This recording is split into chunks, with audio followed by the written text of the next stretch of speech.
Hello and welcome to Into Radicalisation and Prevent with me, Claire Bellman, Deputy Head Pastoral, and Jonathan Thornton, Assistant Head Pastoral.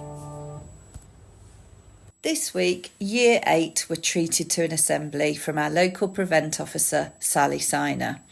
Mr Thornton, what did Sally have to say to Year 8? So firstly, it's important to note that Sally is from Prevent, and Prevent aim to put in place early interventions for those at risk of radicalisation. And radicalisation is developing extreme views that might cause harm or violence. And she spoke to us about who could be at risk, which is a little bit of a trick question because really anyone is at risk, any young person is at risk, but particularly if they are vulnerable in some way. So that could be that they're neurodiverse, or they're feeling isolated or lonely, or maybe they're exploring their identity.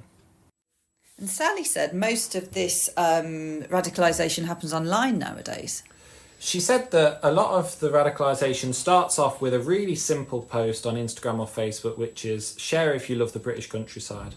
And then the groups kind of reach out, and then a lot of the radicalisation actually takes place on WhatsApp. And the aim of these groups is to try and make the young people feel accepted and welcome into the group before the young person's views are influenced. And the police do take inciting hatred online really quite seriously, and it's because of the consequences of those posts. There was an incident with a young person called Daniel where he shared quite an extreme video, and it led to quite a serious attack in the US, and he actually received 11 years in prison for doing that.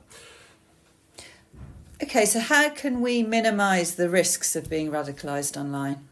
So Sally spoke firstly about developing critical thinking skills in young people. So pushing the children to think about who has actually made that post originally and whether they think the content in that post is true or whether it's false. The second thing she spoke about was talking to children about the idea of their digital footprint, and any posts that have been made are permanent because they could be screenshots. Even if they're deleted from social media afterwards, they will still be there somewhere. It's important to look for kind of signs of children being radicalised as well. So children talking to people online that they don't actually know from real life, maybe more secretive behaviours online, and maybe a sense of anger or injustice about new topics. As ever, we encourage you to have these conversations with your children to make sure these topics are as open and approachable as possible. If you'd like to find out more, do click the link below or give us a call. Thanks.